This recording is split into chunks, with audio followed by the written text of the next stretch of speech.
So the question is a cold wallet really necessary? I've had an antivirus software installed on my PC and I never click on suspicious links. I sometimes download content from BitTorrent network, but I always scan the downloaded files. Do I really have to use a cold wallet to keep my Bitcoins secure? So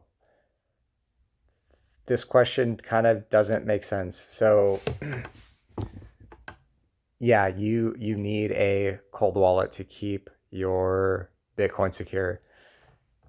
What is the alternative to a cold wallet? If you're not keeping your Bitcoin on a cold wallet, cold storage wallet, hardware wallet, if you're not keeping your Bitcoin on a cold wallet, then that means you're keeping your Bitcoin on a hot wallet. And hot wallets are dangerous because they're dangerous for long-term storage of Bitcoin because they're connected to the internet. That's why they're called hot wallets. Hot wallets are they're beneficial for because they're beneficial in situations where you need quick access to your Bitcoin, like if you're using it on a daily basis. But for long-term storage, like of a lot of Bitcoin, like you don't want to be storing multiple Bitcoin on a hot wallet.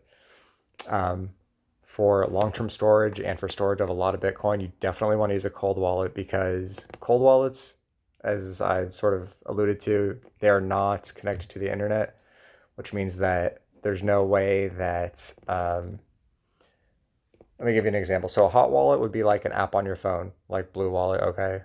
But your phone can be compromised. You could have some malware, some spyware on your phone. Same thing for your laptop or your desktop computer. You could have a wallet software on there, but your machine could be compromised.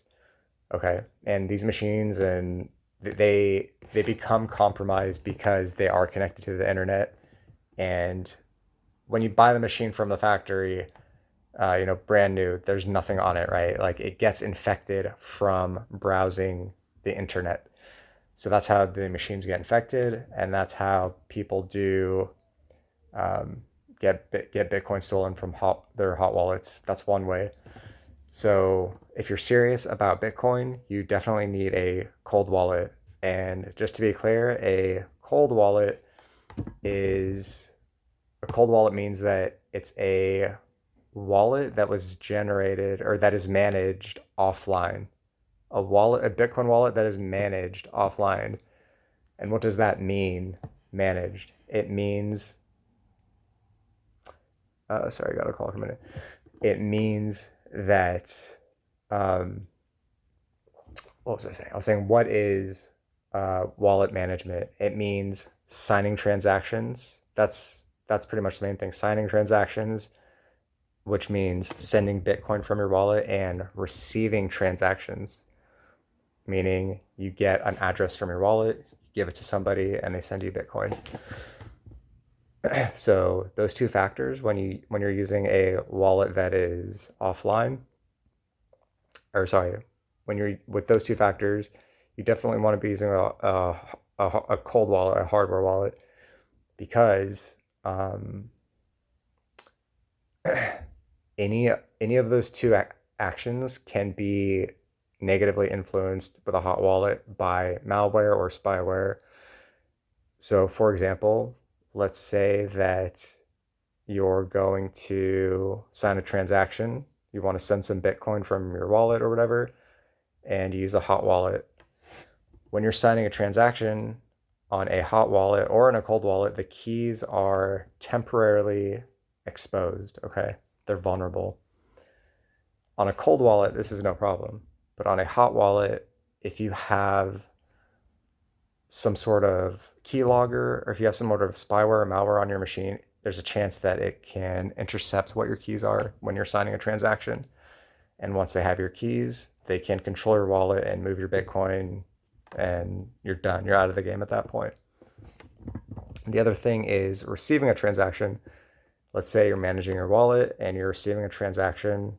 You go to your wallet to get an address. Like, say you're using something like Sparrow, you go to get an address and you give the address to say you're transferring it from an exchange to your hot wallet on your computer, and you paste in the address into your exchange and you click send, and you never receive your Bitcoin, and it turns out that when you pasted the address, it wasn't the address that you thought you copied. I think that's called a clipboard attack, and it's happened to a few people, more than a few people. So there's all these risks involved with hot wallets that you should be aware of. I'm not against using hot wallets at all.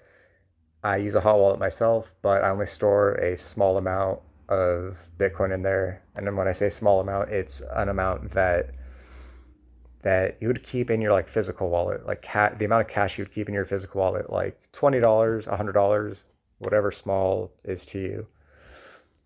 Um, so do I really have to use a cold wallet to keep my Bitcoin secure? Yes, but it depends how many Bitcoins do you have and how much is a lot to you. If you only have, you know, $100 of Bitcoin, maybe not, but if that's a lot to you, sure.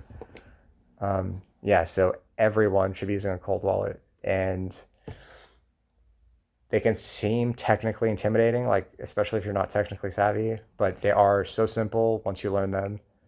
And it's like riding a bike. Once you do it once, and then every time thereafter, you laugh at how easy it is.